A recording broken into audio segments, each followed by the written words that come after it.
very much, Your Excellencies, ladies and gentlemen. It's a great pleasure for me to be here with you today because this is an important and historic event. This is a place where we're bringing together so many communicators who want to discuss and want to work towards greater openness and greater transparencies. So this is really, for me, an honor to be here. It's a pleasure also because, as you said, I'm responsible for communication within the European Economic and Social Committee, but also because the EESC represents civil society in Europe. So civil society is often a target of your own communication.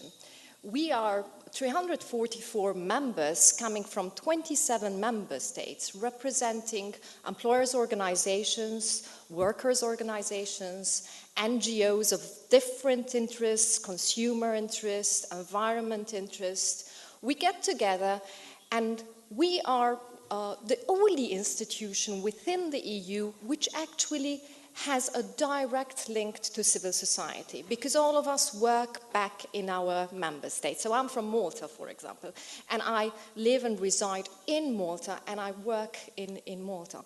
So this is the direct link between the institutions via the EESC to civil society. And this is why we call ourselves a bridge between the EU, between Brussels and civil society. But our role goes beyond this because we are consulted. We have to be consulted on a number of legislation by the Council, the European Council, by the European Parliament and by the European Commission. But our role is also then to engage and communicate with our stakeholders, the citizens and also civil society. And in this context, I'd like to share with you some relevant data which actually emerged last week from the Eurobarometer survey, which the European Parliament has conducted. And we see that now there is half of the Europeans, the ones that were surveyed, that say it is a good thing to be part of the European Union. This is a first-time majority where they're saying it is a good thing to be part of the European Union. What is said is that we still have a majority, an absolute majority, who feel that their voice does not matter within the EU. So we see that there is a rise amongst the people that do feel that they have a say in the European Union, but we still have an absolute majority who feel they do not have a voice, they do not have a say in the European Union. In terms of European identity, the main values or the main identities which they link to the European Union is democracy, freedom, and the euro. Yes, the euro.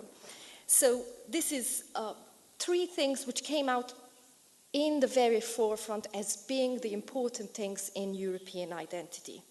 In terms of the issues which the citizens would like the European Union to tackle at a European level and not at a national level are the things related to poverty and social exclusion. So these are being given as the relevance for the European Union to tackle. In terms of what are the most important things to be tackled at a national level, not surprisingly, the biggest concern for the citizens are actually growth and the fight for unemployment. These are quite encouraging results, I have to say. But what is then on the contrast, not encouraging, is the fact that you had 1/3 of the respondents who couldn't even mention one single European institution.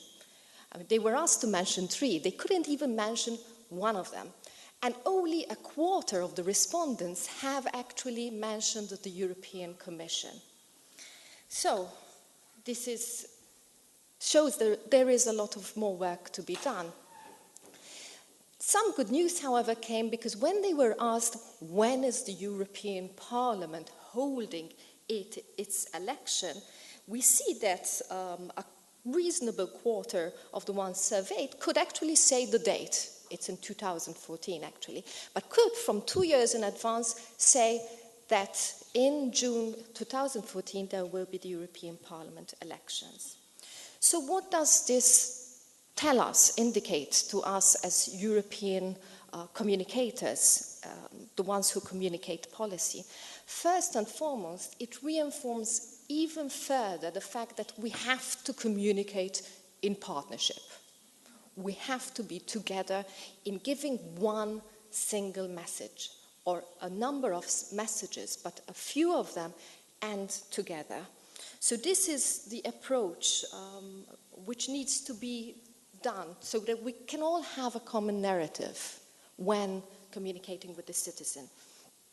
And to this end, we really strive to communicate in partnership, and the institutions do get together to identify what are the priorities for communication with the citizens. In fact, there is a unique platform where you have Vice President and Commissioner Reding, you have the Vice President from Parliament, Mrs. Podimata, you have the Presidency of the Council, you have myself and the Committee of the Region, where we come together as 5 institutions and agree on the communication priorities, which for the next 2 years are the economic recovery, the year of the citizen, and the European Parliament election.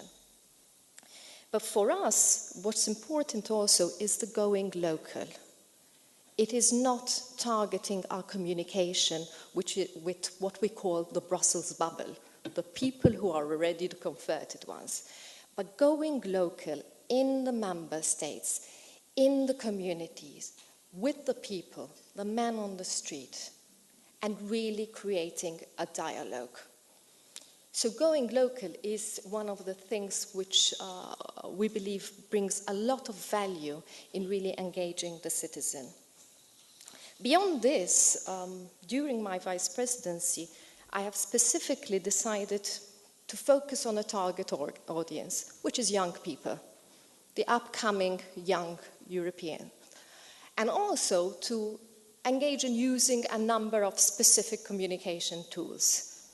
Web communication, social media, mobile internet, because this is an important channel for communication. It does not replace the other channels of communication. It complements very well. It is an important tool, and we as institutions, we as governments need to use also this tool. But be warned, because the netizen is very skillful at communication.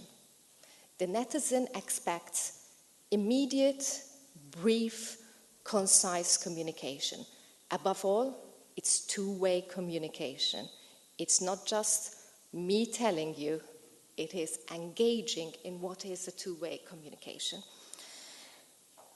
In this respect, some of the projects which we've implemented are really carried out in a way which is in the framework of the Open Government Partnership, which we see being implemented here in Montenegro. It stands for open governance, for direct and two-way communication between institutions and citizens, and genuine public participation in policy making, using modern communication technology and tools. All these values enshrined in the declaration which you will be signing tomorrow. So just to give you a few examples, one of our projects is Your Europe, Your Say, where we ask schools across Europe to be part of this project, and we get close to 1,000 requests per year for schools to participate in Your Europe, Your Say. And what it's all about is that they have, for a day, create the mock process of influencing policy making. And the scope is really to show that their voice counts. There is a way in which they can influence policy making. Another project, something I am very, very happy about, is our video challenge. And this is a tool, a project which we've used to ask young Europeans what they think about Europe, using the tools they know how to use. So taking a film with their mobile phone, with a camera, with whatever, uploading it on YouTube, getting a wider population across Europe to vote for them, and then coming up with the 10 best videos. And actually, I have to say, I was particularly touched to see how young people look at Europe and how they see what Europe is all about, what it means to them. And we use these videos quite extensively ourselves now, as also to communicate about Europe. One other project is 5 Ideas for a Younger Europe.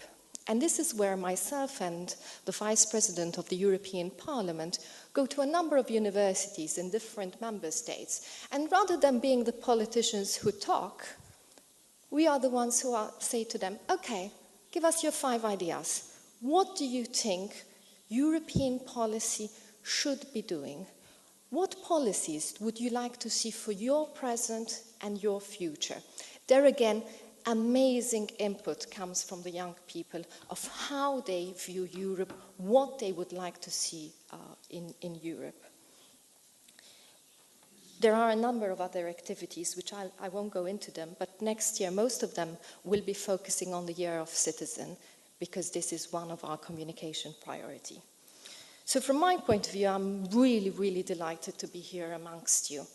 I'm delighted because you will be signing this very important declaration, because you are discussing openness, transparency, issues which are so important for today's citizen. Also, I'm delighted that it is here in Montenegro, because one can really applaud what is being done in Montenegro. The Open Government Partnership Initiative is truly praiseworthy in getting civil society involved in a dialogue with the authorities. And I'm pleased to note that there is a more inclusive approach in the Western Balkans. And Montenegro is truly an example for this. So I am particularly happy that it's being taken place here. I was also very glad to learn that civil society is involved in the negotiation team with the European Union. So this is a first, actually, where you have civil society at this important stage at this table. From our point of view, the EESC is committed that through the means at its disposal, it will continue helping civil society in Montenegro through a joint consultative committee which we have, where our members sit with members of civil society from Montenegro. We will be helping so that we ensure that there will be more consultation in civil society, increased transparency and also increased access to funds available for civil society projects. And now it's timely, I just would like to tell you that the first meeting of this committee would actually be held on the 2nd of October in Brussels, where we'll be having, amongst a number of guests, your chief negotiator for entry into the European Union. So, a big congratulations from my end. You can vouch on the support of the European Economic and Social Committee. Also, I augur you big success for these 2 days, and I hope there are many, many more to come after these 2 days. Thank you very much.